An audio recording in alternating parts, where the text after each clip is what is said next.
I didn't expect to be shocked like this. Paul Thomas, so big, so powerful, standing there like he owned the cabin, and my thoughts. Please subscribe to Blind Thoughts and press the bell icon so you never miss our next story. I should have known the mountains would rewrite every plan I'd made for myself. When Olivia invited me to spend a week at her family's cabin that December, I pictured gentle hikes, cocoa by the fire, and a little journaling. Nothing dramatic. After a year of deadlines and disappointing dates, I wanted quiet. The drive up started peacefully, snowflakes dusting the windshield. But as we turned onto the winding mountain road, the air thickened.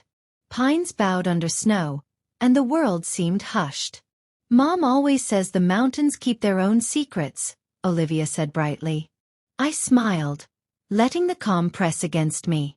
The cabin appeared at dusk, its timbers dark against twilight, and that's when I saw him. Paul Thomas stepped onto the porch, carrying firewood as if it weighed nothing.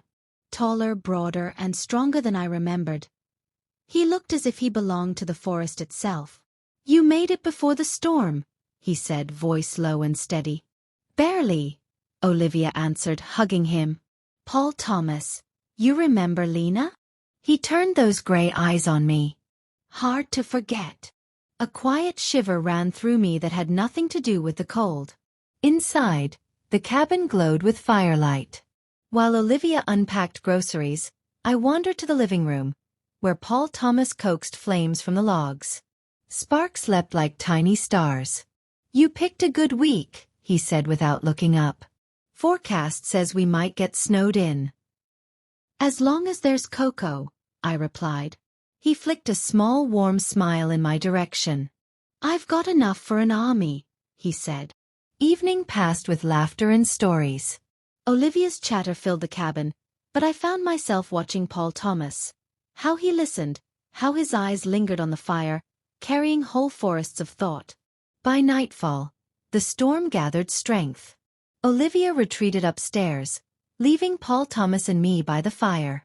He spoke of his search and rescue work on icy trails, his quiet compassion drawing me in. You're brave, I whispered. Sometimes it's just being stubborn enough to keep walking, he said. The silence that followed wasn't empty. It hummed with something I couldn't name. The next morning, snow covered everything. Olivia peeked out, delighted. Well, we're officially snowed in. We spent the day stacking wood, playing board games, and experimenting with cocoa recipes. Every so often, our eyes met, and a spark felt like it landed on kindling. Late that afternoon, I stepped onto the porch. The cold pine air smelled endless and clean. Footsteps crunched behind me. Paul Thomas handed me a steaming mug of tea. Thanks, I said, warming my fingers.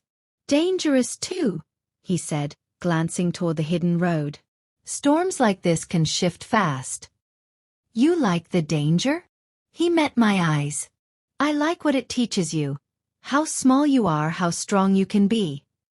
The wind pressed against us, and something unspoken passed between us. Days passed in quiet companionship. We cooked together, elbows brushing, hauled logs through deep drifts, and talked by the fire until embers dimmed. One evening, the power flickered out.